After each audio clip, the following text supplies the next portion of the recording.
Early on in my OnlyFans management career, I coined the term superstar. And this came from me being exposed to lots of different OnlyFans creators or potential OnlyFans creators and noticing that some of them were just a cut above. They seemed to have everything.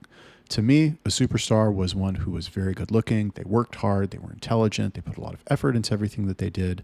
They were responsive. They were just like amazing at everything. And for a very long time, this was what I looked for in a creator. I was like, I want superstars. And there are lots of benefits to working with people like this. However, I am now leaning towards something else. And that something else is soldiers. I don't want not that I don't want superstars. I'll take a superstar, of course. I won't turn them away. But what I really want is soldiers. And in this video, I'm going to tell you why I have shifted my focus from superstars to soldiers. And this, to a lesser extent, also applies to VAs and chatters. However, I would say chatters and to an even lesser extent, VAs, like you do need a little bit more of that superstar magic because there is some creativity that goes into this that a soldier might not have, but a superstar will. Now, what is a superstar? Well, I said that already. What is a soldier?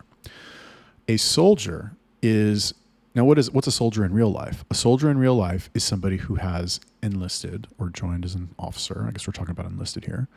And they have basically said, in exchange for room and board and, food and shelter, I pledge to basically do whatever you want. I will put my life on the line, possibly, for you in exchange for you taking care of my basic needs and teaching me skills that for some reason I have a desire to learn. If it's combat, engineering, computers, whatever. But at its core, what I mean by a soldier is somebody who will follow orders and somebody who will do as they're told and somebody who will respect the chain of command. And as the boss, the big boss man, you, agency owner guy, hopefully, who's watching this, you are the chain of command. You are at the top of the chain of command. And I'm not saying that superstars don't respect the chain of command. They are superstars. So like they're intelligent enough to understand that you are at the top and they should take your advice. But this can lead to some problems because they might be a little harder to control. They might not listen to you as much as a soldier would. And at the end of the day, once you get good enough at OnlyFans management, you won't have to rely on the superstars as much like I did. I really liked superstars because I had to rely on them because I couldn't work with the soldiers because I didn't know what to tell them to do, really. I mean, I kind of knew, but like not really, So anyway, why are soldiers superior? Number one, the main reason, and this is the main reason, is that they will do exactly what you tell them to do. And they will do it in a certain amount of time. And they will do it to a certain level of quality if you tell them to. Now, all of this kind of like implies that you know what you're doing. I don't know what level you're at currently. Maybe you're still at the beginning. Maybe you know some stuff, but like you can't handle more than one model well, right? You don't have that, like, you don't know how to scale yet, right? The difference, it's harder. Well, it's harder. It's a bunch of shit you got to do. You got to hire VAs, you got to manage the VAs, you got to do all this shit. But once you know what to do, and once you have the, let's call it the presence of somebody who is in charge, and that's something you'll develop over time, comes with experience. I definitely didn't have it in the beginning. I just didn't have it. Like you don't understand that as the boss, people will see you a certain way and you have to, not that you have to act a certain way, but they will see you a certain way and they will expect your behavior to line up with how they see you. And if it doesn't, then there's a disconnect and you will get less out of them because they will be like, oh, well, this guy doesn't actually know what the fuck he's doing.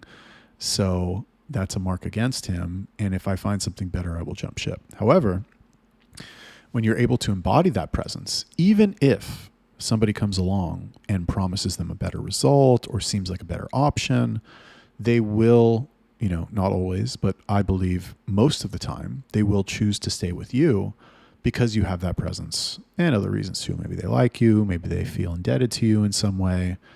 But if you condition them to follow your orders, not like a dick, but like, it's like this. Okay. So old school seduction, what they would say, or what some people would say, is that it's all about compliance. What you want to do, and if you think about it, it's really true, right? When you are talking to a girl, ultimately you want her to give you the ultimate compliance, which is letting her have sex with you, right? It's not, you can't really force your way in there. It's kind of illegal.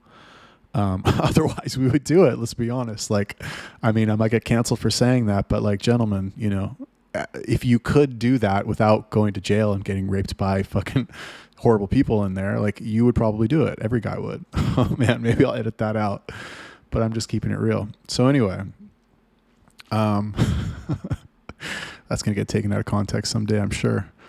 Anyway, whatever. You guys get what I'm saying. If you're intelligent and didn't edit out like anything other than that 10-second clip. What was I talking about? Oh, okay. Compliance. Right. So like, what do you have to do as a man? You have to think bigger. You have to be smarter about it. You have to get them to comply with that request, essentially, of like, yeah, I would like to have sex with you. Can we do it? And they're just like, okay, fine. You have to get them to comply with that. Obviously, you're not going to ask them directly, but when you go and you talk to them, you have to get them, it's a compliance test, right? To get them to answer your questions or to engage in conversation with you. And then an additional compliance test to get their number, an additional compliance test to get them to go out with you, and another compliance test to like come back to your place. And like, there's all these levels. Everything is based on compliance. And you can actually think that about any sort of relationship with anybody, customer, friend, business partner, whatever, where you want that person to take a certain action. It all comes down to compliance. And what they would teach in seduction is that what you want to do as early as possible is you want to start building the habit of them complying with you. So even if it's just something small, and you'll notice that girls will do this to you. They'll ask you to do fucking shit like, oh, can you hold my purse? Can you watch my purse? And what that is, they don't even know that they're doing it. So it's not, I don't think it's like a sinister thing, but like, it's a compliance test. It's them trying to condition you to do what they ask you to do. It's like, oh, like this guy, he'll do anything for me. He'll watch my purse because he wants to fuck me that bad. It's like an ego boost for them, I guess. I don't know. Who understands the minds of women? Anyway, pro tip, if she ever asks you that, just say no. So anyway, great video.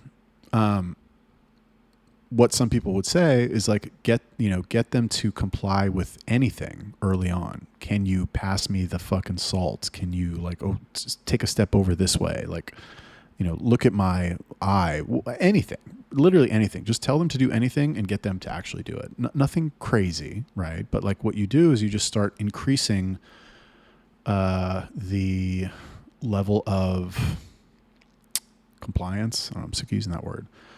By asking them for more and more demanding things. So like, anyway, you get it. I don't need to explain it. So that's one thing that I don't even remember why I got on this fucking topic.